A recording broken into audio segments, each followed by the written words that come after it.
Hello दोस्तों, कैसे हैं आप सब। आई होप आप सब बहुत अच्छे होंगे। हम बात कर रहे थे भारतीय नागरिक सुरक्षा संहिता के बारे में, जिसमें हम 26 चैप्टर कंप्लीट कर चुके हैं और फिलहाल हम 27 चैप्टर पर हैं।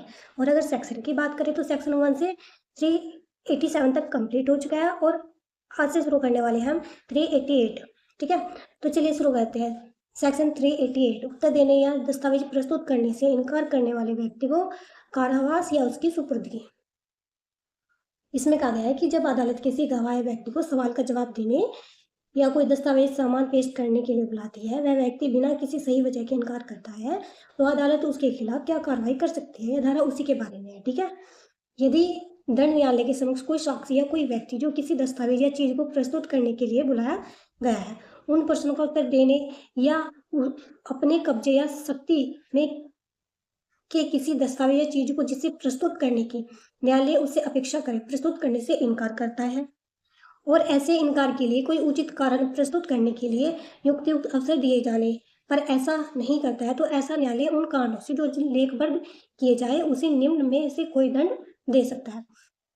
पहला, कारावास का दंड। उसे 7 दिन से अनधिक की अवधि किसी अवधि के लिए साधा कारावास या दंडादेश दे सकता है। दूसरा, सुपुर्दगी।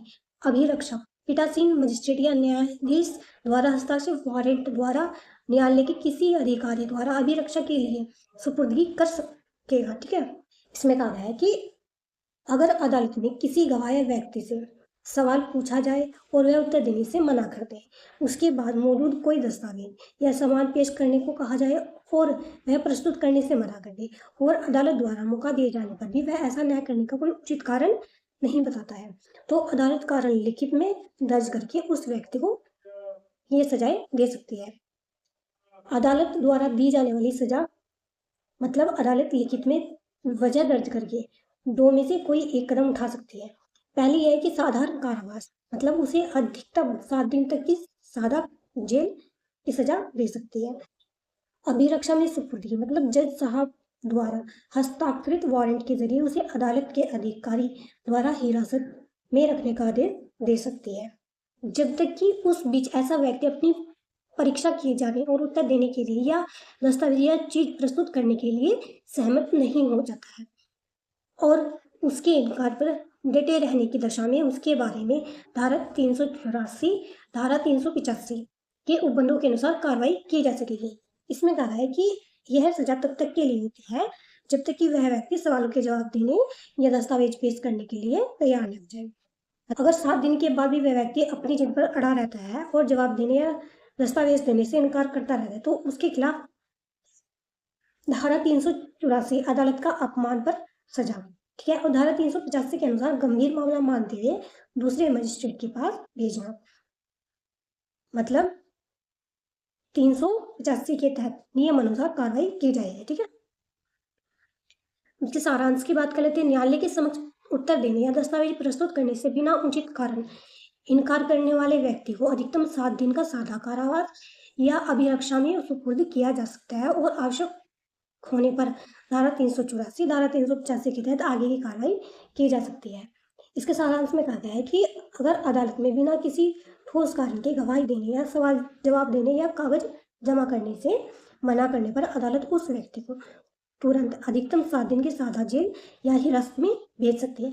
अगर वह फिर भी न माने तो उस पर धारा 384 और धारा 385 के तहत कोर्ट अपमान की सख्त कार्रवाई चला सकता है। ठीक है, हम बात करते हैं सेक्शन 389, समन के पालन में साक्षी के उपस्थित न होने पर उसे दंडित करने के लिए संक्षिप्त प्रक्रिया। इस धारा में कहा है कि जब अदालत किसी गवाह को कोर्ट में आने के लिए बुलावा मतलब समन भेजती है और वह गवाह बिना किसी सही वजह के कोर्ट में नहीं आता है या समय से पहले चला जाता है, तो उस पर तुरंत संक्षिप्त कार्रवाई करके जुर्माना लगाने का प्रावधान इस धारा में दिया गया है। ठीक है, क्लोज 1, यदि किसी दंड न्यायालय के समक्ष उपस्थित होने के लिए समन किए जाने पर कोई साक्षी समन के पालन में किसी अनिश्चित स्थान और समय पर उपस्थित होने के लिए विधि मान्य रूप से आबद्ध है और न्याय संगत कारण के बिना उस स्थान या समय पर उपस्थित होने में अपेक्षा या उपस्थित होने से इनकार करता है या उस स्थान से जहां उसे उपस्थित होना है उस समय से पहले चला जाता है, जिस समय चला जाना उसके लिए विधिपूर्ण है और जिस न्यायालय के समक्ष उस साक्षी को उपस्थित होना है उसका समाधान हो जाता है कि न्याय के हित में यह समुचित है कि ऐसे साक्ष्य का संक्षिप्त विचारण किया जाए, तो वह न्यायालय उस अपराध का संज्ञान कर सकेगा और अपराधी को इस बात का कारण दर्शित करने का कि क्यों न उसे इस धारा के अधीन दंडित किया जाए, अवसर देने के पश्चात उसे 500 रुपये से अनधिक जुर्माने का दंडादेश दे सकेगा। इसका क्लोज वन कहता है कि अगर किसी व्यक्ति को कोर्ट का वैध समन मिलता है और वह बिना किसी वाजिब या सही कारण के तय समय पर और जगह पर कोर्ट में आने से मना कर देता है या नहीं आता है, समय से पहले चला जाता है या कोर्ट में आने के बाद बिना अनुमति तय समय से पहले ही निकल जाता है, तब अदालत यह कदम उठाएगी। यह देखा जाएगी कि साक्षी को समन सही तरीके से मिला था और वह आने के लिए कानूनी रूप से बाध्य था। तो इसमें न्यायालय का समाधान ये होगा कि अगर अदालत को लगता है कि न्याय के लिए उस साक्षी पर तुरंत कार्रवाई करना जरूरी है, तो कोर्ट मामले पर संज्ञान लेगी और अदालत उस व्यक्ति को अपनी बात रखने, सफाई देने का मौका देगी कि समन मिलने के बावजूद न्याय आने पर तुम्हारे खिलाफ कार्रवाई क्यों नहीं की जाए। अगर वह व्यक्ति कोई संतोषजनक या ठोस कारण नहीं बता पाता है, तो अदालत उस पर अधिकतम 500 रुपये तक का जुर्माना लगा सकती है। जैसे स्टेप बाय स्टेप प्रक्रियाएं दी गई है। समन विधि मानने, पहले उसको समन भेजा जाएगा, फिर उपेक्षा या इनकार करने का कारण पूछा जाएगा या नहीं आने का, जल्दी चले जाने का कारण पूछा जाएगा। ठीक है, न्यायालय का समाधान जैसा न्यायालय को उचित लगे फिर वह वो समाधान निकालेंगे। कारण बताओ का भी नोटिस देंगे कि तुम क्यों नहीं आए, तुम समय से पहले क्यों चले गए। ठीक है, फिर उसमें दंड का प्रावधान किया जाएगा।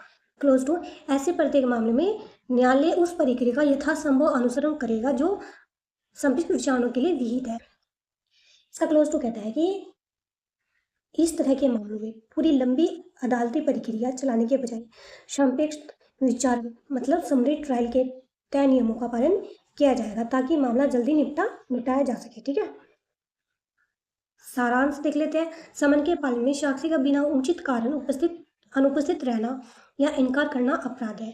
न्यायालय संचारण कर अधिकतम 500 तक का जुर्माना लगा सकता है। हर मामले सापेक्ष विचारण की प्रक्रिया का पालन किया जाएगा।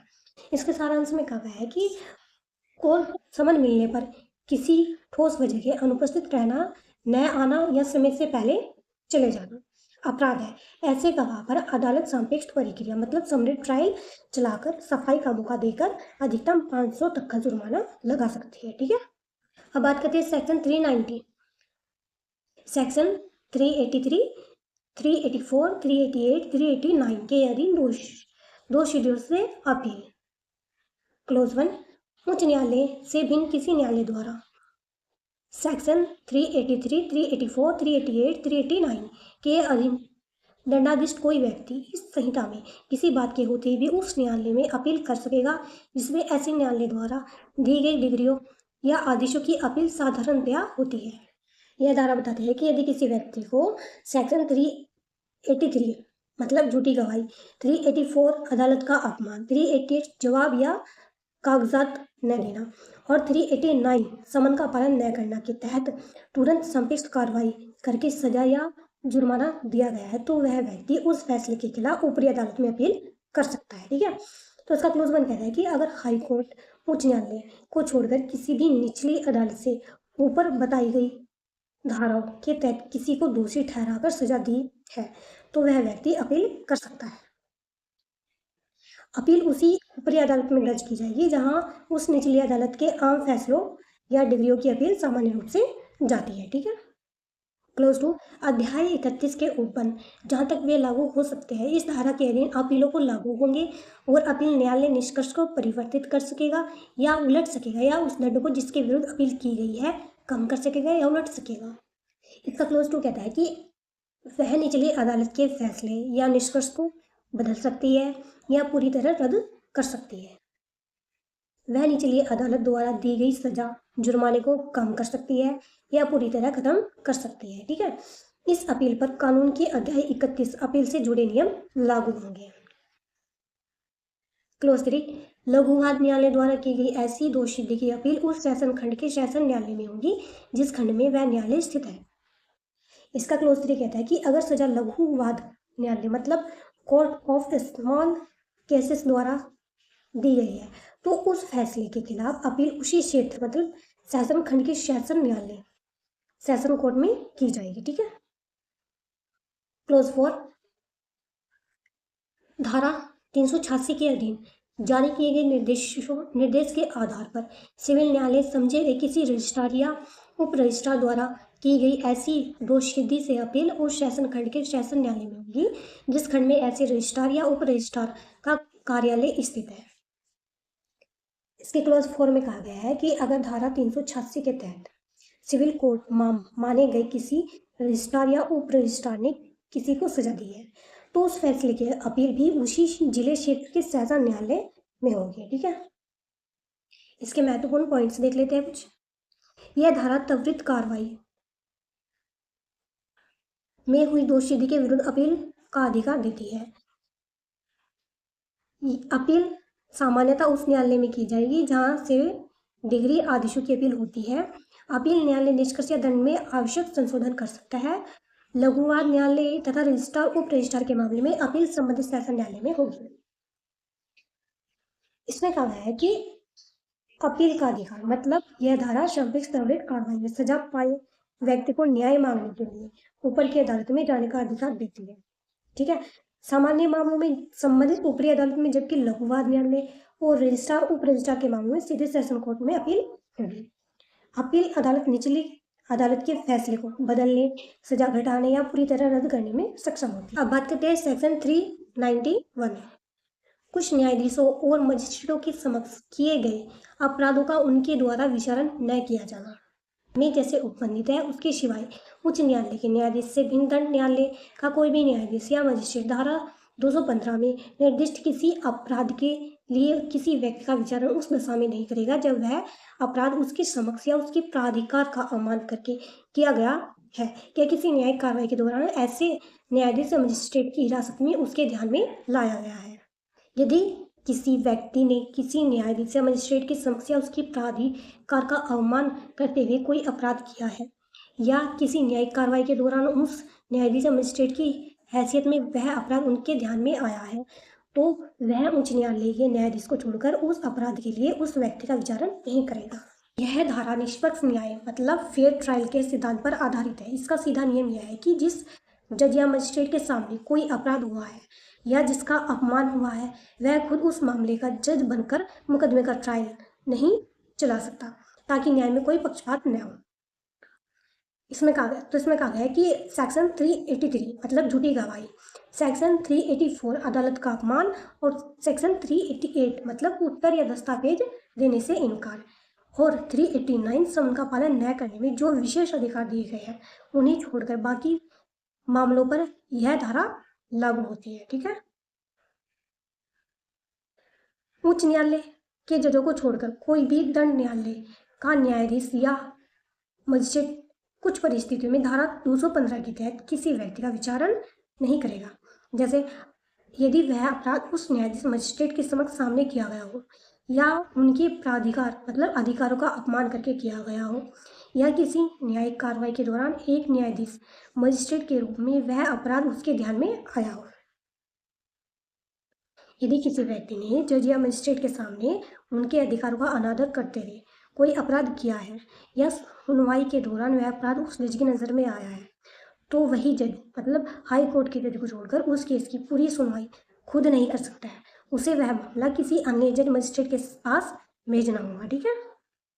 यहाँ पे हमारे 28 चैप्टर कंप्लीट हो चुके हैं और अब हम शुरू करने वाले हैं चैप्टर 29। ठीक है। निर्णय सेक्शन 392 निर्णय।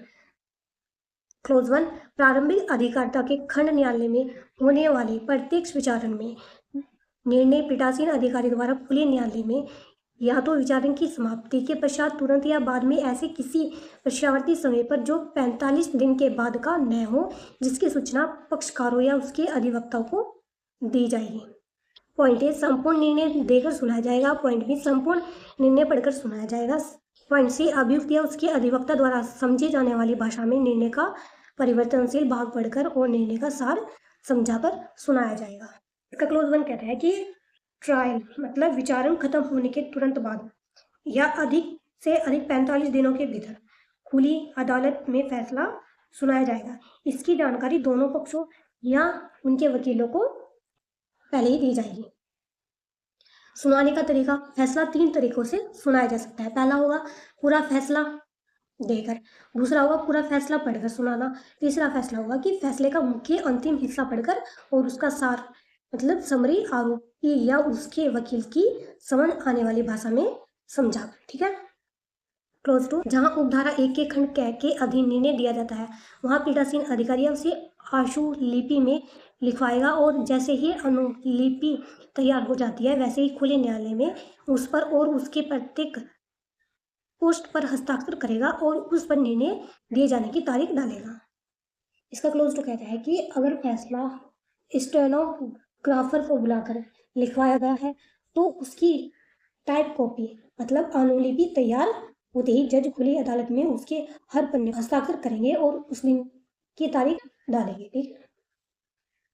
क्लोज 3, जहां निर्णय या उसका परिवर्तनशील भाग यथा स्थिति उपधारा 1 के खंड ख या खंड ग के अधीन पढ़कर सुनाया जाता है वहां पीठासीन अधिकारी द्वारा खुले न्यायालय में उस पर तारीख डाली जाएगी और हस्ताक्षर किए जाएंगे और यदि वह उसके द्वारा स्वयं अपने हाथ से नहीं लिखा गया है तो निर्णय के पत्ते पर उसके द्वारा हस्ताक्षर किए जाएंगे।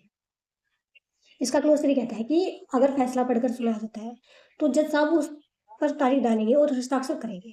अगर फैसला खुद उनके हाथ से नहीं लिखा गया है तो वह उसके प्रत्येक पृष्ठ पर हस्ताक्षर करेंगे। ठीक है। क्लोज 4, जहां निर्णय उपधारा 1 के खंड ग में विनिर्दिष्ट रीति से सुनाया जाता है वहां संपूर्ण निर्णय उसकी एक प्रतिलिपि पक्षकारों या उनके अधिवक्ताओं के अवलोकन के लिए तुरंत निःशुल्क उपलब्ध कराई जाएगी, परंतु यह है कि न्यायालय जहां तक निर्णय की तारीख से 7 दिन की अवधि के भीतर अपने पोर्टल पर निर्णय की प्रगति अपलोड करेगा।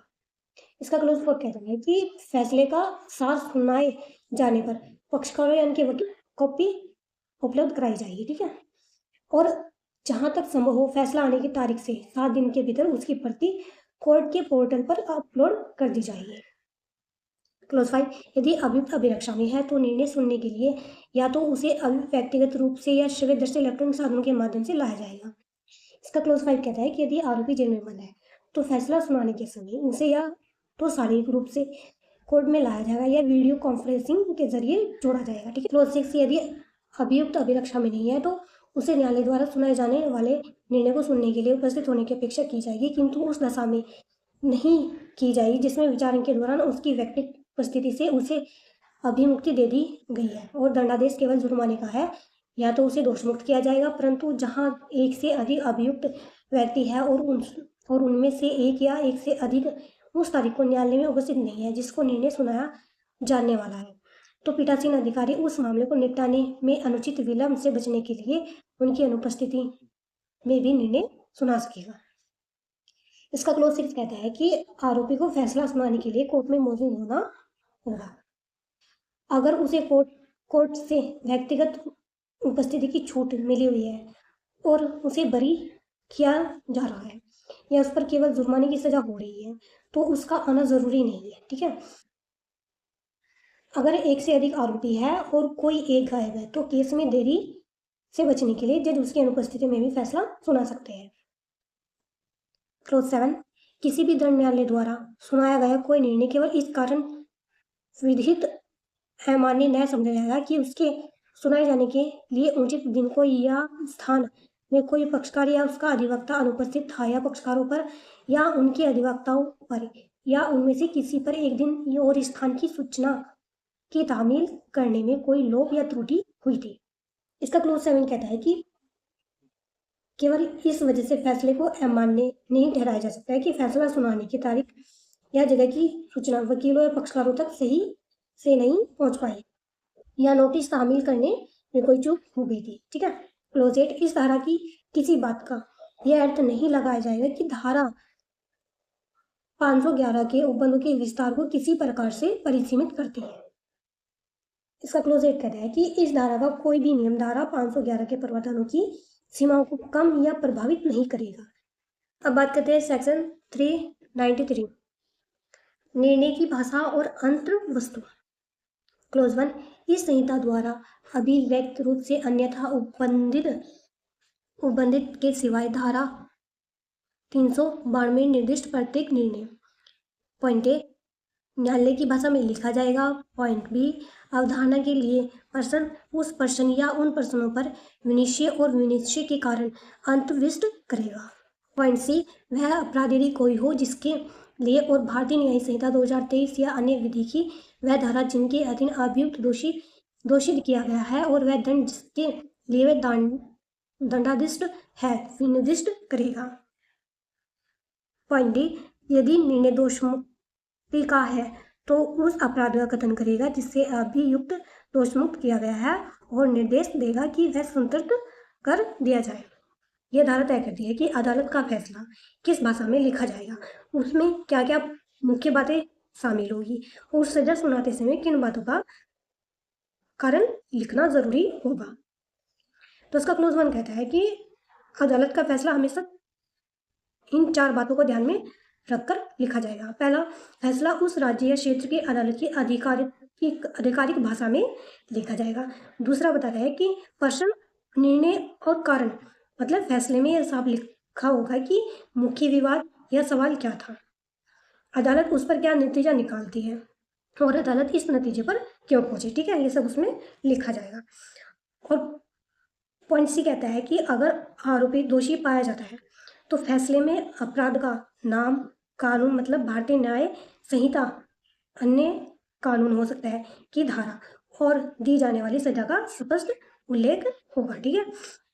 पॉइंट डी कहता है कि अगर आरोपी बेगुनाह दोषमुक्त पाया जाता है तो उस अपराध का उल्लेख होगा जिससे उसे बरी किया जा रहा है और आदेश होगा कि उसे तुरंत रिहा कर दिया जाए। क्लोज टू, जब दोषी भारतीय न्याय संहिता 2023 के अधीन और यह संदेह है कि अपराध का उस संहिता की 2 धाराओं में से किसके अधीन यह एक ही धारा के 2 भागों में से किसके अधीन आता है, तो न्यायालय इस बात को स्पष्ट रूप से अभिव्यक्त करेगा और वैकल्पिक निर्णय देगा। इसका क्लोज टू कहता है कि अगर यह साफ नहीं हो पा रहा है कि आरोपी का अपराध कानून की किन 2 धाराओं मतलब या एक ही धारा के 2 अलग हिस्से के तहत आता है, लेकिन यह तय है कि अपराध हुआ है, तो अदालत फैसले में यह बात लिखकर वैकल्पिक निर्णय दे सकती है। क्लोज 3, जब दोषी मृत्यु या वैकल्पिक आजीवन कारावास या कई वर्षों की अवधि के कारावास से दंडनीय किसी अपराध के लिए, तब निर्णय में दिए गए दंडादेश कारणों का और मृत्यु के दंडादेश की दशा में ऐसे दंडादेश के लिए विशेष कारणों का कथन होगा। इसका क्लोज 3 कहता है कि जब किसी अपराध में मृत्यु दंड मतलब फांसी, आजीवन कारावास, उम्र कैद या कई सालों की जेल की सजा हो सकती है, तब जज साहब को फैसले में लिखना होगा कि उन्होंने वही सजा क्यों चुनी है। अगर किसी को फांसी मतलब मृत्यु दंड की सजा दी जा रही है तो उसके लिए विशेष कारण लिखित में दर्ज करने होंगे। ठीक है। उस पर जब दोषी 1 वर्ष या उससे अधिक की अवधि के कारावास से दंडनीय अपराध के लिए है, किंतु न्यायालय 3 मास से कम अवधि के कारावास का दंड अधिरोपित करता है, तब वह ऐसा दंड देने के सामने कारण को लेखबद्ध करेगा उस दशा के सिवाय जब दंडादेश न्यायालय के उठने तक के लिए कारावास का नहीं या वह मामला इस संहिता के उपबंधों के अधीन सापेक्ष विचारित नहीं किया गया है।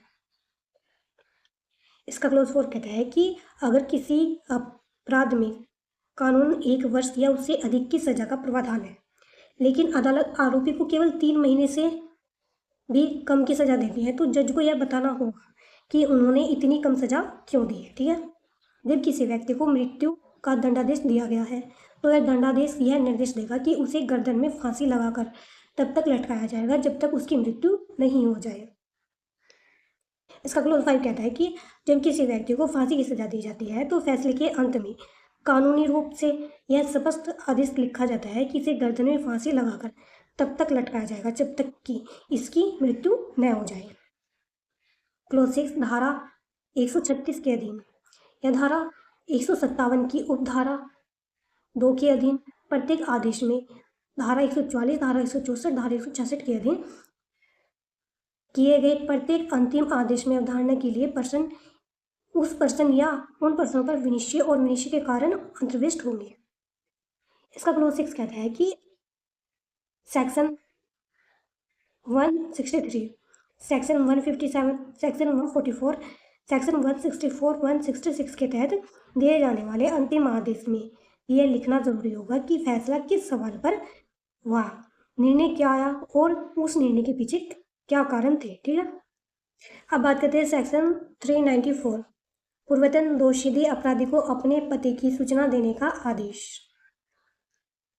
क्लोज 1, यदि किसी व्यक्ति को पहले भी भारत में किसी न्यायालय ने 3 वर्ष या उससे अधिक की अवधि के लिए कारावास से दंडनीय किसी अपराध में दोषी किया है और बाद में उसी फिर से ऐसे ही 3 वर्ष या अधिक कारावास वाले अपराध में द्वितीय वर्ग मजिस्ट्रेट के न्यायालय से भिन्न किसी न्यायालय द्वारा पुनः दोषित किया जाता है, तो न्यायालय यदि उचित समझे तो उस कारावास का दंड देते समय यह आदेश भी दे सकता है कि यह धारा उन अपराधियों से जुड़ी है जो एक बार सजा काटने के बाद दोबारा गंभीर अपराध करते हैं। पुलिस और प्रशासन को उनके ठिकाने की खबर रहे, इसके लिए अदालत उन्हें जुटने के बाद अपने पति की जानकारी देने का आदेश दे सकती है। ठीक है, तो इसका क्लोज 1 कहता है कि अगर किसी व्यक्ति को पहले भी भारत की किसी अदालत में 3 साल या उससे अधिक की जेल वाले अपराध में दोषी ठहराया था और वह बाद में दोबारा किसी ऐसे गंभीर अपराध 3 साल या उससे अधिक जेल वाले में दोषी पाया जाता है, तो अदालत द्वितीय वर्ग मजिस्ट्रेट को छोड़कर सजा सुनाते समय यह आदेश दे सकती है कि वह व्यक्ति जेल से छूटने की तारीख से अधिकतम 5 वर्ष तक अपने रहने के स्थान की सूचना दे। अगर वह घर या पता बदलता है तो स्थान परिवर्तन की सूचना दे। अगर वह कहीं बाहर जाता है तो अनुपस्थित रहता है तो उसकी जानकारी भी पुलिस प्रशासन को दे। ठीक है, क्लोज 2, उपधारा 1 के यह बंद उन अपराधों को करने के आपराधिक षड्यंत्रों, उन अपराधों के दुष्प्रेरण या उन्हें करने के प्रयत्नों पर भी लागू होते हैं। इसका क्लोज 2 कहता है कि यह नियम सिर्फ मुख्य अपराध करने वालों पर ही नहीं बल्कि उस अपराध की साजिश रचने वाले, अपराध के लिए उकसाने वालों और अपराध करने का प्रयास करने वालों पर भी बराबर लागू होगा। क्लोज 3, यदि ऐसी दोषी अपील में अन्यथा रद्द अपास्त कर दी जाती है तो दिया गया आदेश शून्य अमान्य हो जाएगा। इसका क्लोज 3 कहता है कि अगर ऊपर की अदालत में अपील करने पर अपराधी की दोषी मतलब सजा को रद्द या अमान्य कर दिया जाता है तो पते की सूचना देने वाला यह आदेश अपने आप शून्य हो जाएगा। ठीक है, क्लोज 4, इस धारा के अधीन आदेश अपील न्यायालय द्वारा या उच्च न्यायालय या सेशन न्यायालय द्वारा भी जब वह अपनी पुनरीक्षण शक्तियों का प्रयोग कर रहे हो किया जा सकता है। इसका क्लोज 4 कहता है कि यह आदेश केवल केस का ट्रायल सुनवाई करने वाली अदालत ही नहीं बल्कि अपील अदालत, उच्च न्यायालय, सेशन न्यायालय भी अपनी पुनरीक्षण शक्तियों का प्रयोग करते हुए दे सकती है। क्लोज 5, राज्य सरकार छोड़े गए दोषी अपराधियों के निवास स्थान की निवास स्थान में परिवर्तन की या उससे उनकी अनुपस्थिति की सूचना के संबंध में इस धारा के उपबंधों को क्रियान्वित करने के लिए अधिसूचना द्वारा नियम बना सकेगी। इसका क्लोज 5 कहता है कि राज्य सरकार एक नोटिफिकेशन मतलब अधिसूचना जारी करके यह तय करेगी कि छूटे हुए अपराधियों को अपने पते या पता बदलने या अनुपस्थिति की जानकारी किस प्रक्रिया या फॉर्मेट के तहत देनी होगी। ठीक है, क्लोज 6, ऐसे नियमों के भंग किए जाने पर दंड का उपबंध किया जा सकेगा और जिस व्यक्ति पर ऐसे नियम का उल्लंघन करने का आरोप है उसका विचारण उस जिले में सक्षम अधिकारी वाले मजिस्ट्रेट द्वारा किया जा सकेगा जिसमें उस व्यक्ति द्वारा अपने निवास स्थान के रूप में अंतिम उचित स्थान है। इसका क्लोज 6 कहता है कि अगर अपराधी अपने पते या बदलाव की सूचना नहीं देता है मतलब नियमों का उल्लंघन करता है तो वह अपने आप में एक अलग अपराध माना जाएगा जिसके लिए सजा का प्रावधान होगा। इस उल्लंघन के केस की सुनवाई उस जिले का सक्षम मजिस्ट्रेट करेगा जहां अपराधी ने अपने रहने का अंतिम पता सूचित किया था। ठीक है, आज की वीडियो में इतना ही। वीडियो को लाइक कीजिए, कमेंट कीजिए, शेयर कीजिए और चैनल को सब्सक्राइब कीजिए। Thank you.